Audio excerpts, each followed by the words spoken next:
really excited about these kit houses in North America. That's kind of cool concept. So Preston really brings all kinds of really cool information to share on our show. So why don't you tell us a little bit about what you brought to share with us today? Okay, well, we talked earlier about the hot price points, $300,000-$400,000 or less, which today would be a tract home. Pretty much, MI, you name Pulte. Eastwood Homes. Yeah, and that's pretty much, up to probably about $500,000 before you get into custom homes. That really didn't start until after World War II. There really weren't tract builders. Before that, the big thing was kit homes. That's K-I-T. Yeah, and believe it or not, Sears and Roebuck was the biggest seller of kit homes. So you basically bought your home out of a catalog.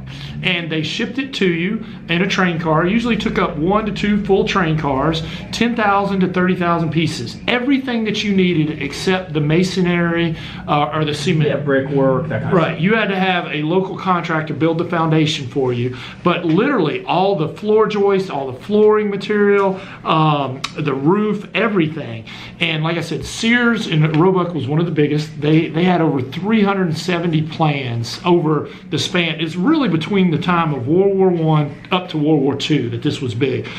Gordon Van Tyne's was another big one. Harris Homes was another good one, big one. Aladdin. And I know what you're thinking, like, oh my gosh, is this like a modular or something? No, they were very well built. Most of them were like craftsman style bungalow houses.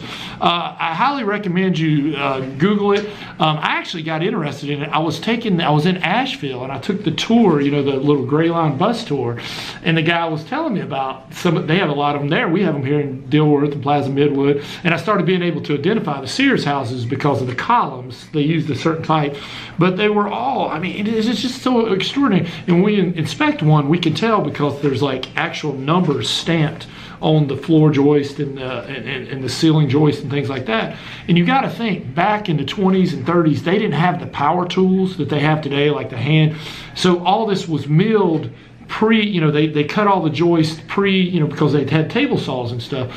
So they actually could save, it was probably anywhere from 30 to 40%, and they were very, very popular. I'd be willing to say that if you ride into a neighborhood that was built, 20s, 30s, 40s bungalow houses, I would be willing to say that probably over half of those houses were actually kit houses. That was really, really popular. And tract housing didn't really come in until World War II, and it's just pretty extraordinary.